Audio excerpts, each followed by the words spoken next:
Friends, smart गुरु channel पर आपका स्वागत है। आप अपने घर में, ऑफिस में या मंदिर में जाते हैं तो आप अगरबत्ती अवश्य जलाते हैं। तो अगरबत्ती के विषय में आजकल कुछ भ्रांतियां फैली हुई हैं कि अगरबत्ती जलाना अशुभ होता है। तो इसके विषय में हमारे शास्त्र क्या कहते हैं? तो हमारे शास्त्रों के अंदर, जो पुराने शास्त्र हैं, उनके अंदर अगरबत्ती का कोई जिक्र नहीं है।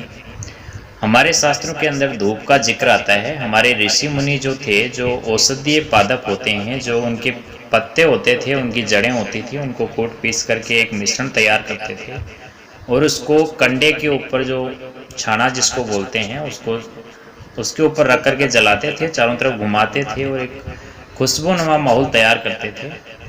तो हमारे शास्त्रों में तो धूप का जिक्र है। समय अनुसार अगरबत्ती का निर्माण हुआ। अगरबत्ती जलाना अशुभ नहीं है, लेकिन इसके पीछे जो बांस है, इसी की वजह से हमारे कुछ संत, जो महात्मा हैं, वो ये बोलते हैं कि अगरबत्ती को जलाना अशुभ है, क्योंकि हमारे शास्त्रों के अंदर बांस को जलाना अशुभ माना गया है। लेकिन जहाँ नियम होता है उसका अपवाद अवश्य होता है, तो इसको अपवाद मानिए। अगरबत्ती अगर आप जलाते हैं तो आपको दुखी होने की कोई आवश्यकता नहीं है। ये आपकी सहूलियत के हिसाब से, चाहे आप अगरबत्ती जलाइए, चाहे आप धूप जलाइए, लेकिन शुभ और अशुभ कुछ नहीं है। अगरबत्ती जलाना शुभ होता है, अशुभ बिल्कुल भी नहीं होता है।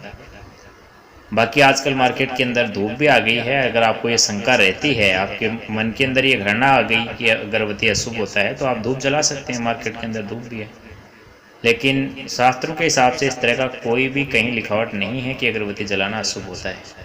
धन्यवाद।